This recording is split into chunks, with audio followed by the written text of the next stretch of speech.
Pernah mengalami telat ketika memasukkan subtitle pada video player? Begini cara memperbaikinya. Simak sampai akhir.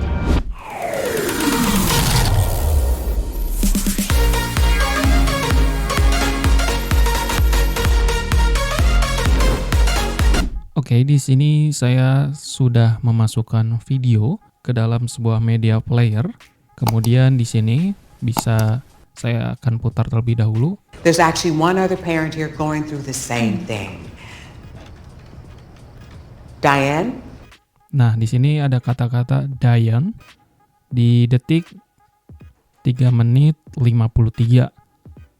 Dan kapan akan muncul di subtitlenya? Kita perhatikan. How do you feel?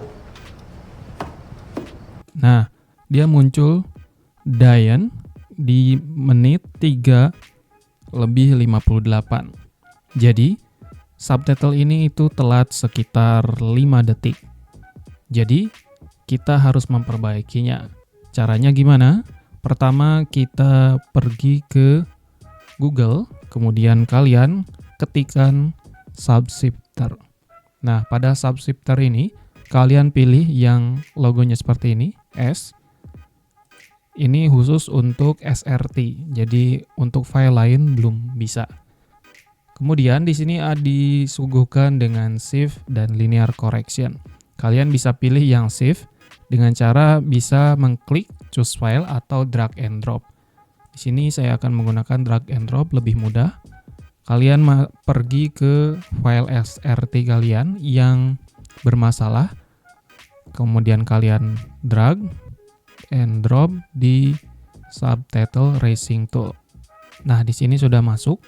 Tadi dikarenakan telat, maka kita akan majukan. Ketika kalian akan memajukan, berarti di sini ubah tandanya menjadi min. Kemudian di sini ganti 5. Karena tadi pada detik 3 menit 58 itu baru muncul. Sedangkan perkataannya itu muncul di menit 3 lebih 53. Jadi dia telat 5 detik. Jadi di dalam web ini kalian kurangi 5 detik. Ini pakai detik ya.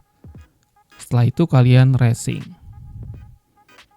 Maka di sini sudah terdownload dan jangan dihapus dulu untuk file lamanya untuk kita cek kembali. Kita masukkan, kemudian kita ulang.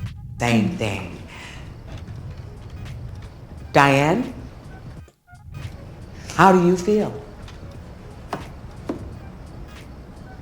How do I feel about? Oke, di sini sudah pas ya. Dan itulah cara menggunakan subshifter supaya subtitle pada film yang kalian putar bisa sinkron kembali. Dengan inti, di sini ada time shift. Jika subtitlenya itu telat, maka pada racing toolnya di sini kita kurangi. Tapi jika subtitlenya terlalu cepat, maka pada time shift ini kita tambah. Oke, semoga bermanfaat dan share, like, and comment. See you in the next video.